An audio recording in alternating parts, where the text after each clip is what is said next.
저러고 사는 대기업들, 공공기관들 정말 많아요. 자기가 보안 담당자면은 자기 스스로도 알고 있을 거예요. 보안 조직이나 이런 쪽을 비난하는 사람들이 나오기 시작해요. 쟤네들 때문에 회사가 이 모양 이 꼴이 됐다. 수많은 예산을 쳐내신 분은 결국에는 끌려갔습니다. 네, 저기 드라마 더 블루리에 되게 유명한 발언이 있죠. 살면서 절대 아끼면 안 되는 비용이 바로 변호사 비용이야. 공감 틀려라는. 네, 안녕하세요. 크리미널 IP를 서비스하고 있는 AI 스페라의 대표를 맡고 있는 강병탁입니다.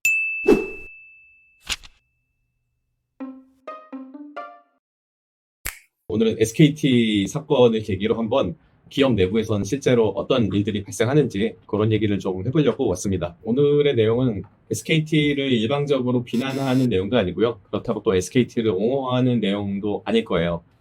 그 해킹 사건이 일어나면은 진짜 그 안쪽에서는 무슨 일이 발생하고 있는지 이거 되게 궁금해하시는 분들이 많은데 근데 그 경험담은 어디 인터넷이나 뭐 유튜브 뉴스 어디서도 보기 힘드실 거예요. 왜냐면은 보안하시는 분들은 입이 대체적으로 무거우신 분들이고 그래서 본인들이 어떤 회사에 아무리 작은 업무 관련한 내용이더라도 회사에 중요한 보안 관련된 내용이 많을 거기 때문에 웬만해서는 말씀을 안 하시는 경우가 많이 있고 그래서 보면 이제 이분들의 여러 가지 성향들이 보여요. 예를 들어 우리 회사에서 어떤 보안 솔루션을 사용하고 있다. 이런 것도 보통 잘 공개하지 않는 편이시고 그래서 아마 뉴스 같은 데 보셔도 어떤 회사가 어떤 보안 솔루션을 이용해서 잘 방어를 하고 있다. 이런 뉴스도 생각보다 보기 힘드실 거예요. 왜냐하면 이런 레퍼런스를 공개하는 것조차 많이 꺼려하는 업계이기도 하고 여담이기도 하지만 커뮤니티 블라인드 같은 데서도 보면은 그 보안 쪽에 계신 분들만 유독 그 회사를 비공개로 해두시는 분들이 또 많이 있어요. 물론 이제 보안 블라인드 자체가 익명으로 활동하는 공간이긴 하지만 이제 보안하시는 분들은 거기서도 유독 더 그렇게 활동하시는 경향이 좀 있습니다. 그래서 이런 해킹 사건이 발생했을 때 안에서 발생하는 되게 복잡한 일들을 알고 싶어도 되게 듣지를 못하실 텐데 이제 오늘은 그런 얘기를 한번 준비를 해봤습니다. 네, 예전에 저는 게임 회사에 다닌 적이 있었는데요. 그때 모 게임에서 개인정보가 1000만 건 이상 유출이 됐었어요. 그때가 그 대한민국에서 초창기에 발생한 개인정보 유출 사건 중에 굉장히 큰 사건 중에 하나에 속하고 그때 완전히 난리가 났죠.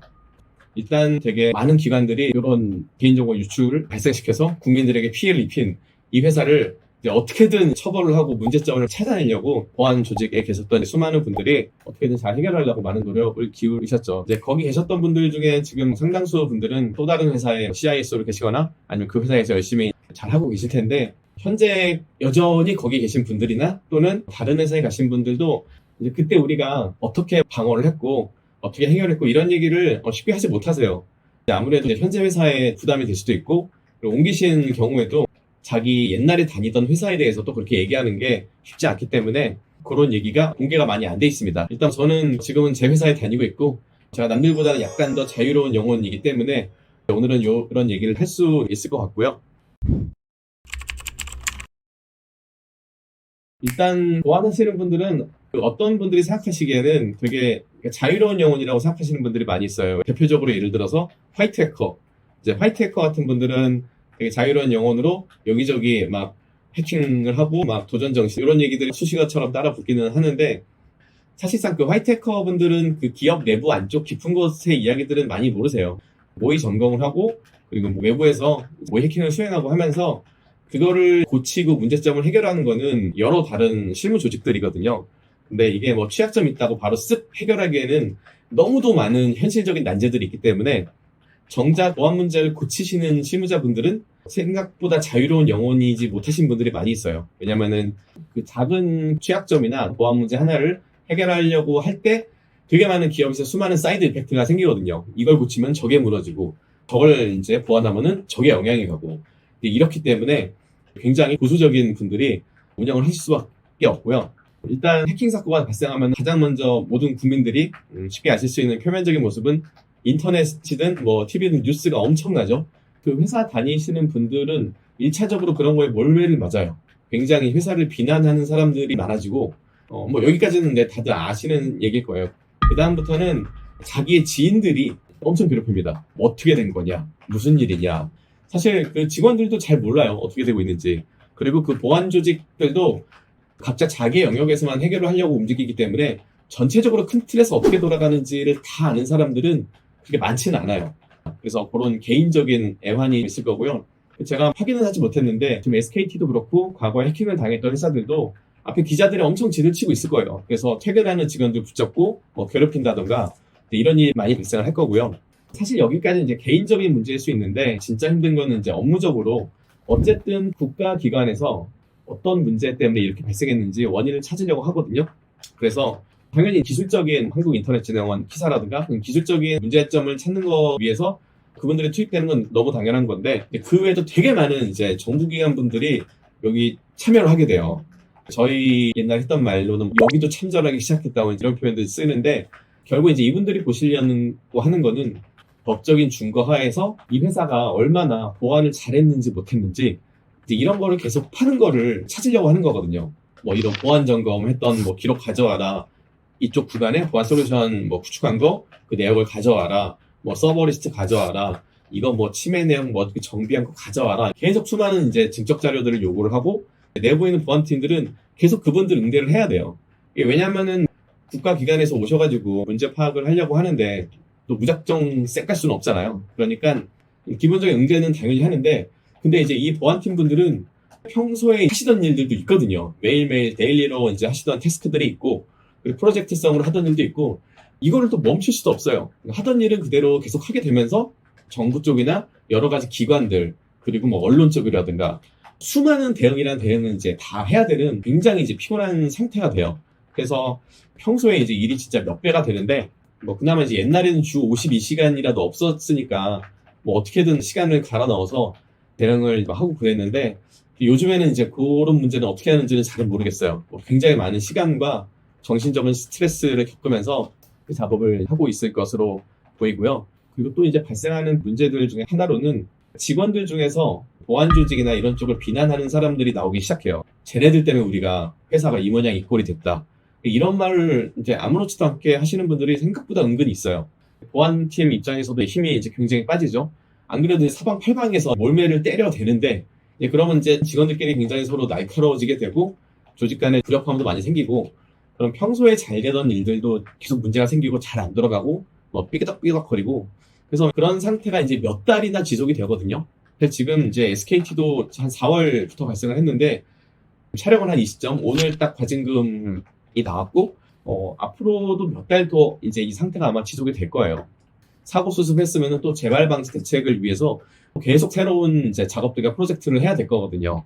그리고 여전히 이제 언론에서는 안 좋은 뉴스들이 날 거고. 그래서 이게 굉장히 힘든 일 중에 이제 하나입니다. 요것도 생각보다 이제 궁금해 하시는 분들이 많은데요. 이거는 되게 케바케인 것 같아요. 그러니까 해킹이 발생하면 1차적으로 보안팀이 비난을 받죠. 근데 이제 보안 조직 내에 현실적인 사정이 있을 수도 있거든요. 뭐 조직 내에 정치적인 문제가 있었을 수도 있고, 그리고 예산 문제가 있었을 수도 있고, 인원 문제가 있었을 수도 있어요. 이제 그거와는 달리 그냥 게으른 보안 조직이 있어갖고 해킹 사건이 난 경우도 있을 수가 있어요. 그래서 그런 상황에 따라서 좀 결과는 다른 것 같고요. 그래도 보안 조직이 적은 예산과 적은 인원으로 정말 죽어라 했는데 저렇게 됐다. 그러면은 이제 회사 내부에서 또 알아주실 분들은 사실 알아주세요. 뭐 징계까지는 가진 않죠. 하지만 언론이나 동료들의 여러 가지 따가운 눈초리 그런 것들이 오히려 징계보다 더 힘들 때가 많이 있을 겁니다. 처벌을 받은 경우가 있고 아닌 경우가 있어요. 이제 제가 겪었던 사례는 그때 이제 3명이서 법적인 처벌이 나왔는데 이제 한 분이 대표이사님이었고 한 분이 이제 CPO 개인정보 책임자 그리고 한 분이 이제 보안팀장이셨어요. 언론에도 났고 근데 그때는 그 회사를 사회적으로 눈보기를 만들자 이런 분위기가 좀 있었어요. 그래서 이제 법적인 처벌까지 가는 분위기였고 결국에는 무혐의가 나긴 했어요. 뭐 여러 가지 이제 사정이 있지만 정확한 원인이 나오지 않았고 이 개인정보 책임자들과 보안 조직에서 심각하게 뭘 잘못한 그 증거가 나오지 않았기 때문에 그래서 결국에는 처벌이 취소가 됐고요. 근데 그냥 과징금만으로 넘어간 사례도 많이 있어요. SKT는 사실 이제 그때 이상으로 더 여론의 문매를 맞고 있기 때문에 요거는 저는 좀 예측이 어려운 것 같습니다. 저는 이제 저 말을 진짜 많이 듣기도 하고 많이 이제 질문을 받기도 하는데요. 제가 이제 확실히 꼭 말을 해주고 싶은 거는 개인정보 이제 유출 사건이 나서 신고를 한 회사들은 일단 보안적인 그 역량과 기술이 대단한 회사예요. 왜 그러냐면은 보통 해커가 개인정보를 빼갔을 때 그걸 그대로 두지 않아요. 개인정보를 쭉 DB에서 뽑아가지고 집 압축을 한 다음에 자기한테 보내줘. 그걸 삭제를 해버리거든요. 왜냐하면 자기가 정보를 빼갔다는 사실을 발각되고 싶지 않으니까 보통 자기 흔적이랑 같이 싹 다 지우고 날아가는데, 적어도 이제 그거를 알아챌 수 있는 회사들은 포렌식 기술이 있고 이런 침해 사고 대응 기술이 있어서 어떤 보안 사고가 나고 우리가 어느 정도 피해를 입었다 정도까지는 기술적인 판단을 할 수 있는 회사예요. 근데 아직도 상당히 많은 회사가 털인지도 모르기 때문에 신고도 사실 안 하는 거죠. 아직도 뭐 침해 기록이 없다라고 말하는 회사가 꽤 있을 텐데, 이런 현실을 아마 알게 되시면은 좀 의외이실 수 있을 것 같아요. 그래서 저는 오히려 사람들이 봤을 때 저 회사는 진짜 보안이 엉망이다, 그러니까 은연중에 아는 회사들이 꽤 있어요. 개인정보 유출도 한 번도 없네 하는 회사들은 털린지도 아닌지도 판단도 못하고 있는, 그 정도 영향도 없는 회사의 가능성이 저는 더 높다고 보고 있고요. 하지만 이제 SKT가 결코 이제 보안이 진짜로 너무 상식 이하로 엉망이라서 이제 해커에게 당했다, 그거는 이제 다른 문제인 것 같아요. 물론 이제 좀 미흡했던 부분은 있긴 하죠. 이 질문은 사실 여러 가지를 생각하게 하는데, 그게 약간 전쟁터의 장수라는 말을 하고 싶은데요.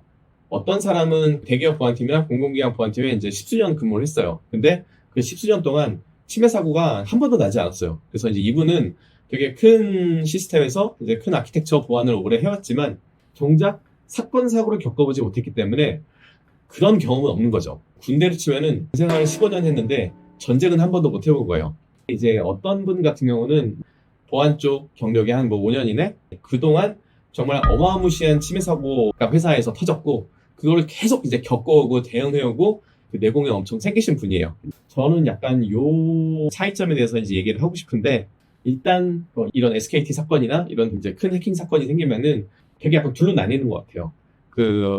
일단 경력이 이제 낮건 적건 침해 사고 대응이 어느 정도 있으시고 내공이 있으신 분들은 이제 굉장히 큰 내부적으로 활약을 하시고 앞으로도 또 이제 내공을 키우시면서 더 잘하시게 되겠죠.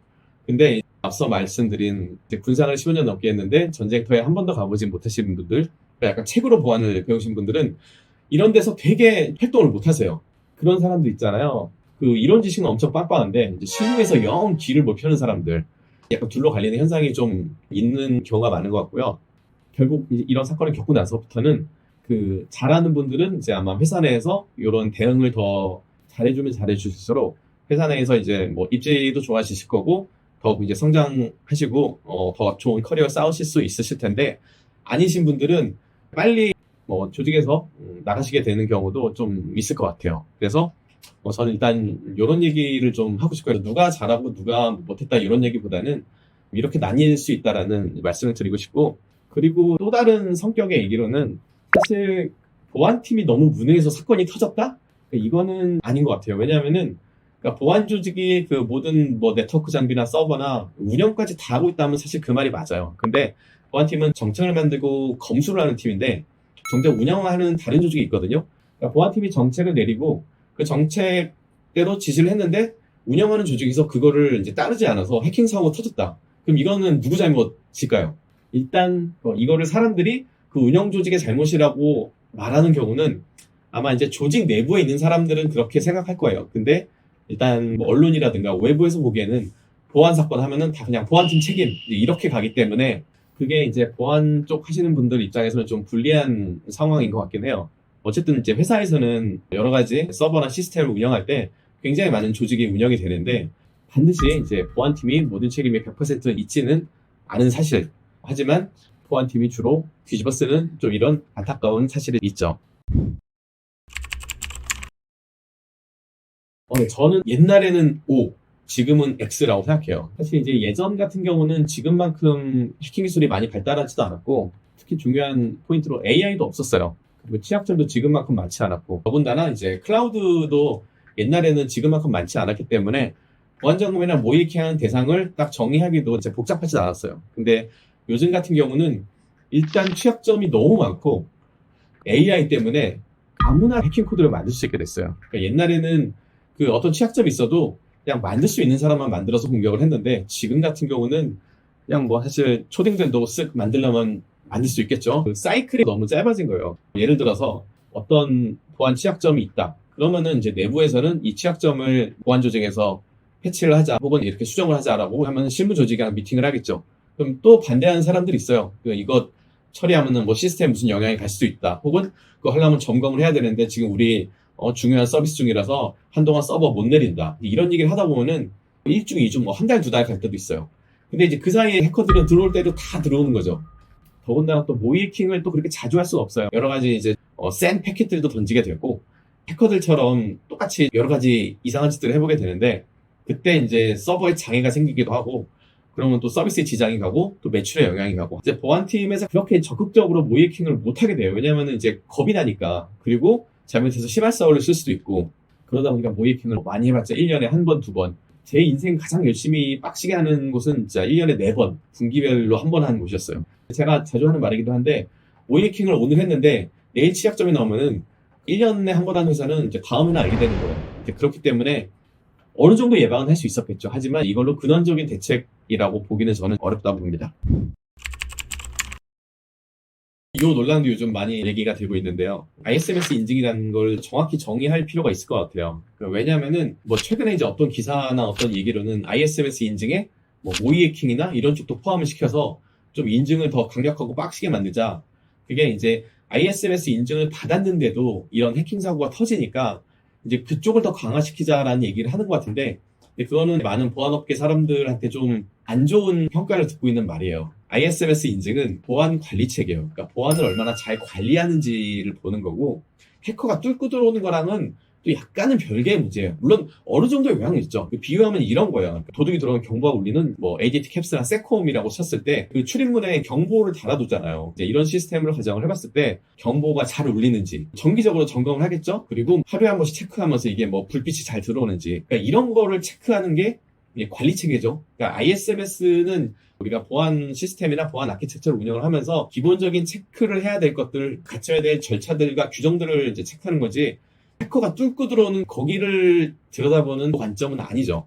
그래서 저는 저거는 이제 완전히 잘못된 말이라고 봅니다. ISMS는 관리를 제대로 하는 그 체계를 다룬 것이기 때문에 해커를 본다기보다는 그 직원이나 시스템을 좀 더 보는 경향이 커요. 직원이 자기 PC 관리를 잘못하는지 시스템이 비밀번호 몇 자로 운영되고 있어야 되고 암호화가 어떻게 돼야 되는데 그게 잘 안 됐는지 사실 뚫고 들어오는 해킹과는 간접적인 영향은 있지만 직접적인 영향은 있지 않죠. 이 관점을 이제 조금 더 확장을 해보면은 협력업체나 이제 하청업체 얘기로 연결할 수 있어요. 협력업체나 합청업체도 결국 사람이고 회사고 시스템이기 때문에 이제 이쪽에서 굉장히 많은 해킹이 발생을 하거든요. 예를 들면은 요즘 다크웹에서 국방 쪽에 무슨 설계도라든가 중요 정보들이 발견되고 유출되고 있다고 하는데 정작 국방부 자체가 직접 털린 케이스는 거의 없어요. 이게 대부분 협력업체거든요. 우리나라에 수많은 방산업체들이 있고 방산업체들 밑에 또 이제 갑을병정들이 있는데 보통 이 프로젝트를 같이 하면서 동일한 파일을 이제 가지고 일을 하게 되고 동일한 시스템을 운영을 하게 돼요. 그리고 필요에 따라서 각 시스템을 회사마다 연결을 해두기도 해요.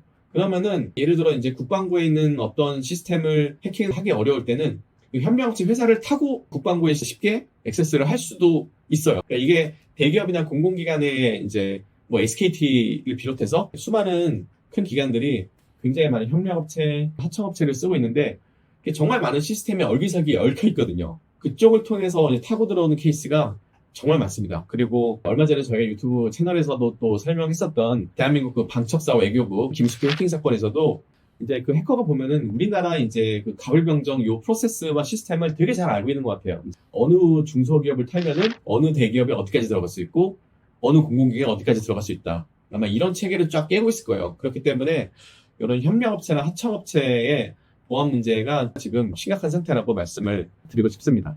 수탁사 계약을 하기는 하죠. 예를 들어 A라는 회사가 뭐 삼성이나 SKT랑 하도급 회사를 일을 하고 있는데 SKT나 삼성이 자, 이 체크리스트를 주죠. 너희가 보안을 잘 하고 있는지 우리 회사랑 일할 땐 이걸 다 반영한 채로 가지고 와 라고 하는데 사실 협력업체가 정말 많거든요. 셀 수 없을 정도로 많아요. 그 회사들이 체크리스트를 가짜로 체크를 해도 확인할 방법이 별로 없어요. 아무리 이제 하도급 업체, 하청업체라고 하더라도 남의 회사를 막 쳐들어가서 볼 수도 없고 이렇기 때문에 보통 인터뷰나 체크리스트 답변으로 듣고 뭐 그렇구나 잘 돼 있겠군요 하고 믿는데 실제로는 그게 그렇게 아름답게 돌아가진 않죠. 그래서 이 문제는 저는 앞으로도 계속 터질 굉장히 큰 상황이라고 생각이 듭니다. 이번에 사실 SKT 사건이 나고 나서 사실상 거의 뭐 전 국민이 알게 된 악성 코드라고 저는 생각을 하는데, 이게 남의 회사를 욕할 수는 없지만 백신 회사는 되게 뭐 논았죠. 근데 저는 이게 근원적인 원인은 아니라고 봐요. 일단 악성 코드가 감염됐다 혹은 감염 시도를 하려고 한다라는 이유는 어디론가를 통해서 이미 들어왔다는 거예요. 그 앞단에서 들어오는 것 자체를 먼저 예방을 할 생각을 해야지, 이 악성 코드 때문에 감염됐다, 뭐 문제가 생겼다, 그거는 네, 정말 잘못된 전제입니다. 그게 옛날에는 사실 보안할 때 그 악성 코드를 약간 어쩔 수 없는 걸로 봤어요. 그러니까 그 너무나 많은 이제 외부 침투할 수 있는 구멍이 있으니까 그건 어쩔 수 없다.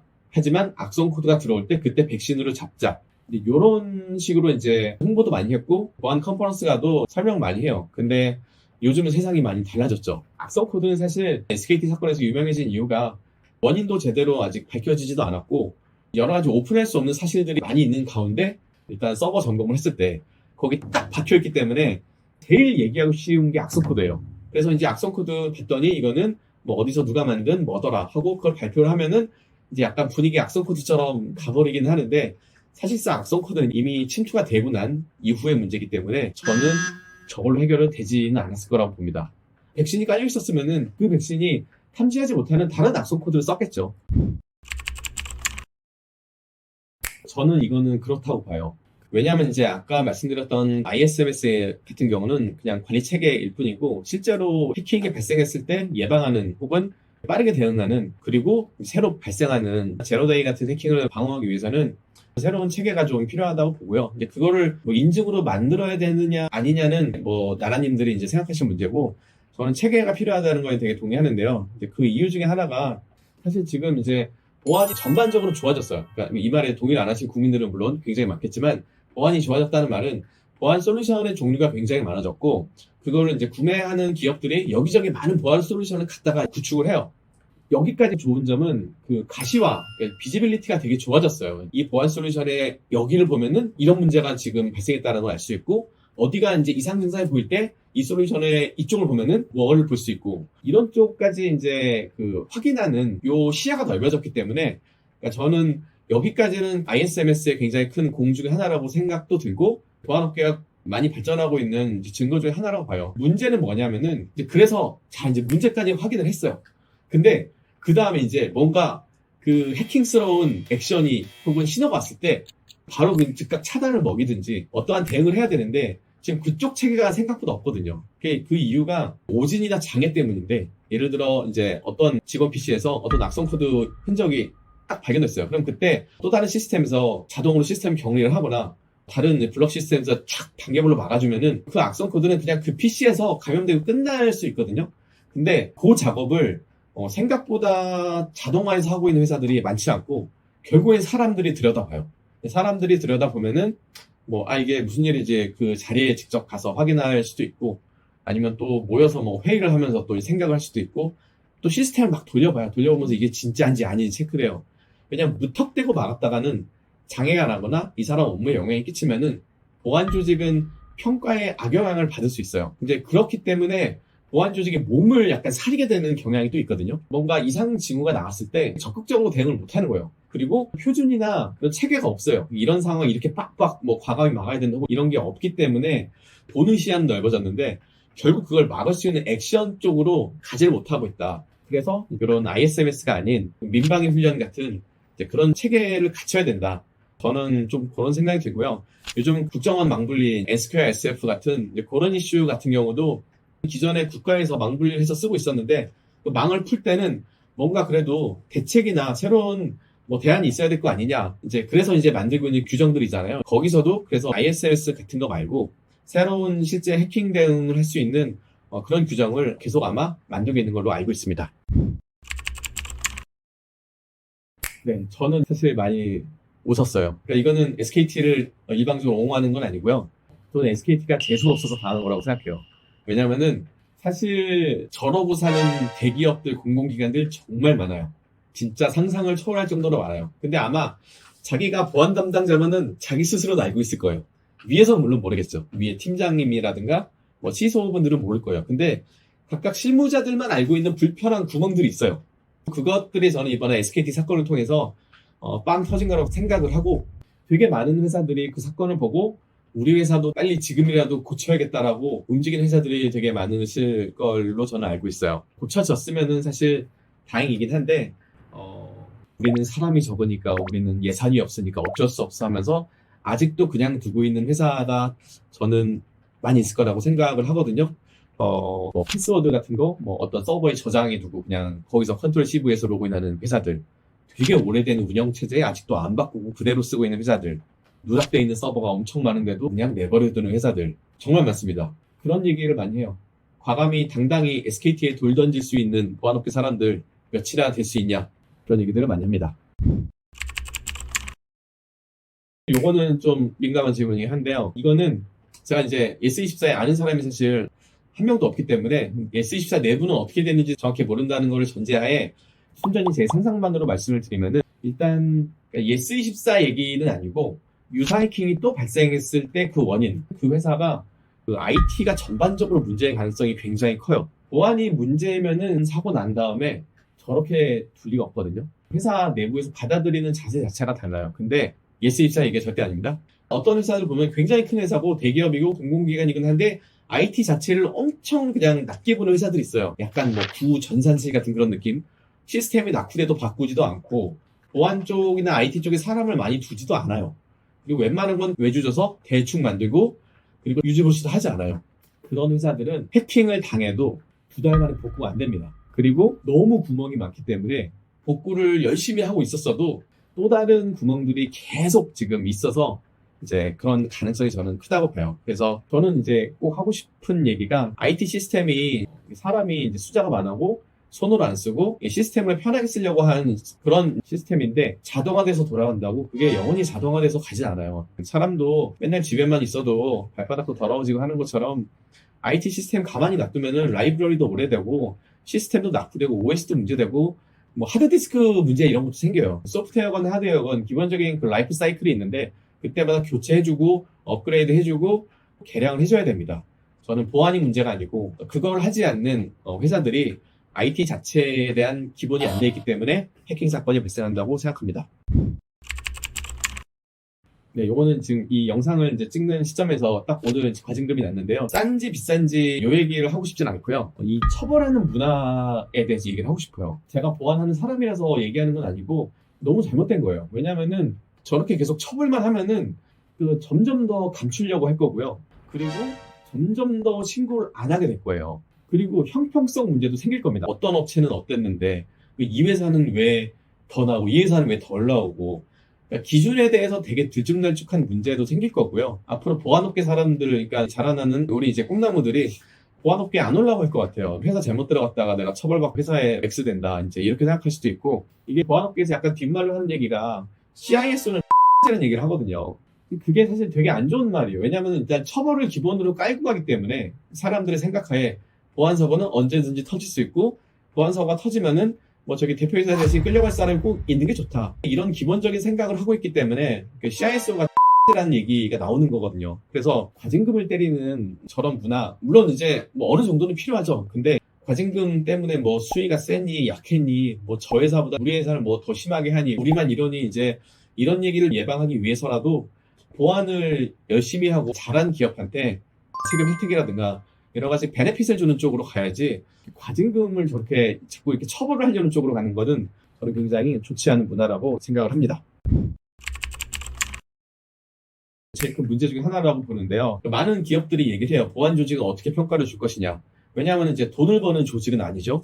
그렇다고 어떠한 그 무형 자산이나 유형 자산을 만드는 조직도 아니에요. 그렇기 때문에 평가하기가 사실 굉장히 까다로워요. 그러니까 어떤 회사는 한 번도 안 털려야 이제 좋은 평가를 받고, 또 어떤 회사는 털렸지만 빠른 대응을 해야 좋은 평가를 받고, 이제 이런 식으로 약간 좀 중구난방인데, 해커들의 타깃이 별로 안 되는 회사들은 보안팀이 펑펑 놀아도 한 번도 안 털릴 수도 있죠.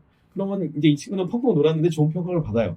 근데 이제 어떤 기업은 이제 산업군의 특성상 많이 공격하는 데가 있어요. 뭐 게임이라든가 코인 쪽이라든가 방산 쪽이라든가, 이제 이런 쪽은 정말 보안 조직에서 죽어라 일을 하는데 계속 해킹은 들어오고 열심히 해서 대응을 했는데 결국 눈에 털렸잖아, 이렇게 되니까 보안 조직 내부에서도 야 어차피 털린 거 빨리 대응하든 늦게 대응하든 평가 똑같아 라고 생각을 하면은 더더욱이 수동적이 되고 안 좋거든요. 그래서 저는 학계라든가 혹은 뭐 여러 가지 표준안을 만드는 그 정부 차원에서 보안 조직 KPI 제도가 표준화가 됐으면 좋겠어요. 예를 들어 뭐 마케팅이라면 매출이나 아니면 뭐 MAU라든가 뭐 ARP라든가 이제 이런 여러 가지 그 척도들이 있는데 보안 쪽은 정말 중구난방이거든요. 열심히 하는 보안 쪽 사람들을 위해서 좋은 평가를 받기 위한 기준이 있었으면 좋겠습니다.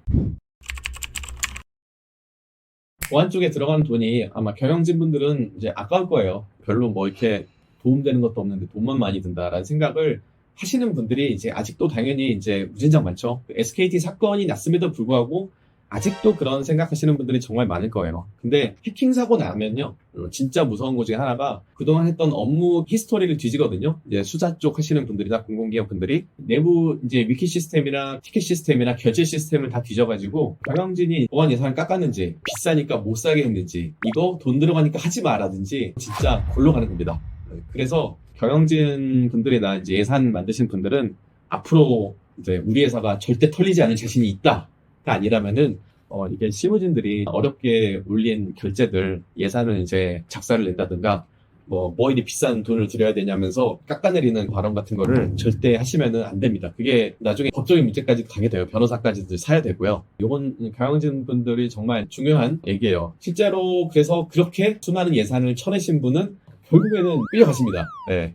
자기 기록이 다 남아있기 때문에. 그리고 또 보안 사고 나면은 이렇게 SKT 사건도 저는 뭐 내부적으로 그렇지 않을까라고 생각하는데 변호사 비용이 정말 많이 들어가요. 회사 차원에서. 보안 담당자들도 뭐 경찰 조사도 받으러 가고 그때마다 변호사를 한 명씩 붙여서 같이 보내야 되고, 왜냐면은 보안 담당자들 입장에서는 회사에 되게 문제되는, 회사에 이제 불리한 발언을 또 하면은 안 되잖아요. 그렇기 때문에 변호사 붙여가지고 교육시켜가지고 그렇게 이제 막 보내기도 하는데, 저기 드라마 더 글로리에 되게 유명한 발언이 있죠. 하도영이 한 말 중에서 그 살면서 절대 아끼면 안 되는 비용이 바로 변호사 비용이야. 건강 챙겨라는 유명한 얘기가 있는데, 이런 보안 위협 중요한 건이라든가 보안 예산들 그리고 솔루션이나 혹은 이런 프로세스가 필요하다 할 때 절대 그걸 무시하지 마시고 예산을 깎지 마시고 못하게 하지 마시고, 해나가는 거 다 해줬는데 근데도 뚫렸다. 그러면 그때 가서는 보안 실무자를 비난하십시오. 하지만 그렇지 않고 열심히 하는 보안 담당자들을 도와주시기를 부탁드리겠습니다.